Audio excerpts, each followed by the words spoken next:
আজ আমরা জানবো রাধারানী কেন পুরী মন্দিরে পুরোহিতদের অভিশাপ দিয়েছিলেন।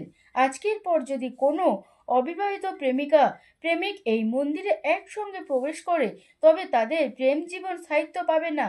কথিত আছে এক সময় শ্রীকৃষ্ণের পরম প্রিয়া রাধারানী গভীর প্রেম ও ভক্তি নিয়ে পুরী মন্দিরে এসেছিলেন ভগবান জগন্নাথদেবকে দর্শন করতে। প্রেমে পূর্ণ তিনি যখন মন্দিরের গর্ভগৃহের দিকে এগোচ্ছিলেন, ঠিক তখন সেখানকার পুরোহিতরা তাকে থামিয়ে দেন। রাধারানী বিস্ময়কর ভাবে জিজ্ঞাসা করলেন, তাকে বলা হয় এই মন্দিরে কেবল বৈধ পারিবারিক বন্ধনে আবদ্ধ দাম্পত্যরাই কেবল প্রবেশ করতে পারবেন। প্রেমিকা প্রেমিক যারা বিবাহ সূত্রে আবদ্ধ নন তাদের জন্য এই নিয়ম প্রযোজ্য নয়। আপনি শ্রীকৃষ্ণের প্রেমিকা, বিবাহিতা স্ত্রী নন।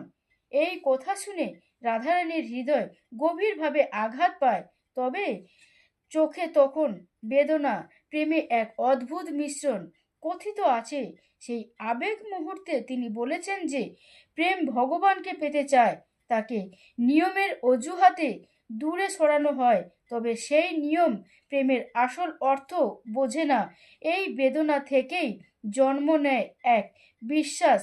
এই জনশ্রুতি অনুযায়ী রাধারানী তখন ঘোষণা করেছিলেন, আজকের পর যদি কোনো অবিবাহিত প্রেমিক প্রেমিকা এই মন্দিরে একসাথে প্রবেশ করে তবে তাদের প্রেম জীবনে স্থায়িত্ব পাবে না।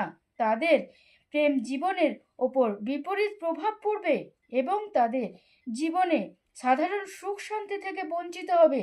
এই ঘটনার পর থেকেই এমন বিশ্বাস গড়ে উঠে যে জগন্নাথ পুরীতে অবিবাহিত যুগলদের একসঙ্গে গর্ভগৃহে প্রবেশ করার উচিত নয়। আজও অনেক ভক্ত পুরোহিতরা এই বিশ্বাসকে শ্রদ্ধার সঙ্গে পালন করেন এবং বলেন এটি রাধারানীর প্রেম ও অভিশাপের প্রতীক। কিন্তু এই কাহিনী আজও মানুষকে মনে করিয়ে দেয় রাধার প্রেম ছিল নিঃস্বার্থ। রাধে রাধে।